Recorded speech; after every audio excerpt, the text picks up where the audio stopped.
Okay, my name is Sharon Zipporah Champion. Go by Zipporah. Everybody calls me Z. I'm 20 years old. I'm a senior slash graduate student here at Vanderbilt. My major is Medicine, Health, and Society and African American and Diaspora Studies. And I am from Lansing, Michigan.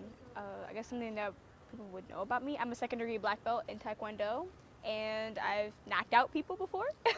But yeah, they call us Baby Detroit because we have some of the same issues, but because we're the capital, folks don't be talking about it like that. Like in regards to questions that I knew a lot, because I loved biology, I loved the sciences, and I loved like poetry and stuff. So when it came to the knowledge within those fields and realms, like I was really like into it. I guess high school I was talkative to a point, but I actually was pretty shy, which now you wouldn't really know. But yeah, when I was passionate about, I let folks hear. I actually really didn't have a least favorite teacher. I was really cool with all my teachers.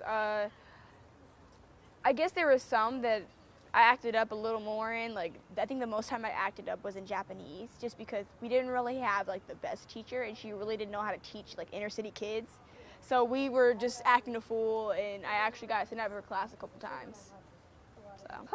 So, story.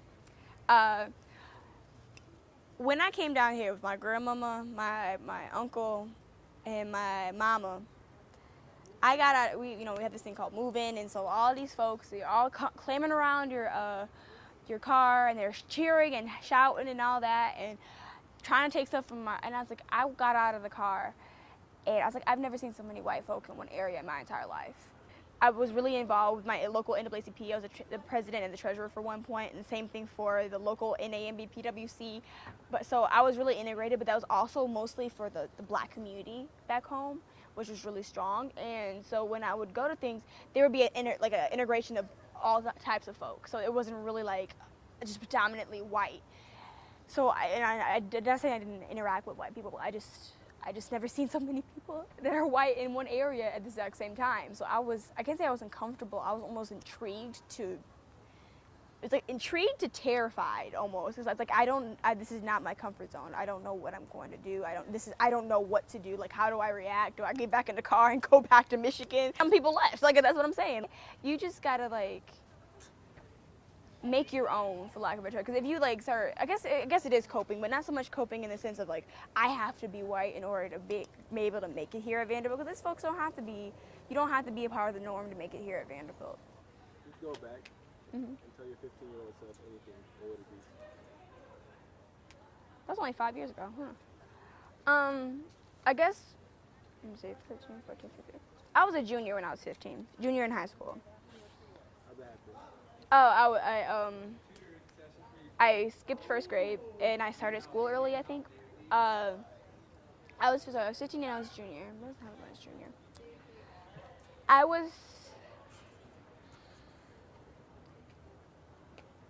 I was very much controlled by my grandparents because, I mean, we had things to be, I guess, not particularly well off. We had everything that we needed, and we could have a little bit of what we wanted. But my grandma had a really big hold on me and my decisions because my mom has been in and out of jail ever since I was a child. I was born with methamphetamines in my system because she was doing drugs while I was in her. She's been in and out of rehab, still has problems with drugs, still have problems with alcohol, right? And so I guess in order to not make me end up like my mom, my grandmother really tightened the leash on me. And that's something like, because my mom is extremely intelligent. My mom has a double master's from LSU, and when she was at UT Martin for like bachelor's, she majored in math. Like, who the freak majors in math? That's like deep. That's really heavy. Like, oh my God, like that's an intelligent mind right there. But she just got with the wrong crowd, and so now she had this higher fire job, and now she's like dealing with the dregs of society, having a felony because of the fact of whatever. But that's life, right? And so I had to deal, and I think at that time she was actually back in jail. But I was socially introverted because of that.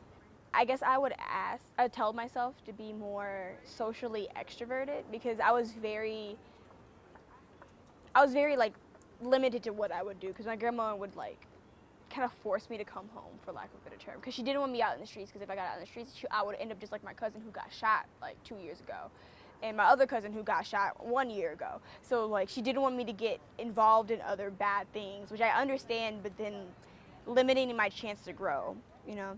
So I would be, you know, National Honor Society and Japanese club and robotics club and stuff, but then that'd be like, oh, are you done? I'm coming to get you right now, or you need to take the bus and come here now, kind of thing. So I would tell my 15-year-old self to not be afraid to have your own voice, but be respectful about it, and to, I guess, start learning how to find your own, because, you know, college is coming up, and I mean, it would, you know, the I wish I knew then, I knew now kind of thing, but it's almost correct, kind of. Like, I wish I had the knowledge that I knew now in order to navigate the world better, because it's very different coming from grandparents versus coming from like they say a stable house home, but I can't have a stable house home. I don't care what anybody says. But I guess the stereotypical house home, so then like household, and so you have a lot of stigma in your head, and you're like, I'm a messed up child, I didn't have any parents, and you're black, and you're a woman, kind of thing, like, oh. So I would really have like more confidence in myself as well. Yeah, I'm definitely grateful for it, just because she got me out of a lot of trouble, because I have cousins who did not have that tight hold, and they're in some issues right now. I am grateful for it, because I don't think if my grandmother didn't do that, she wouldn't be enacting that she loved me, because she's trying to, you know, save me from myself practically. But, you know, as all children do, sometimes they also want to make their own mistakes to learn from them, while their parents don't want them to make the mistakes at all.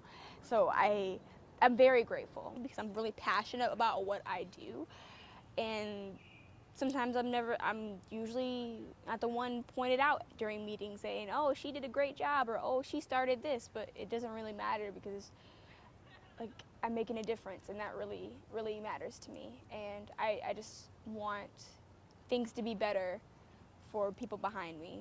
And sometimes it might not be, it might take a couple generations or so, but I want that change to start now. And so that's kind of what I'm about. Yeah.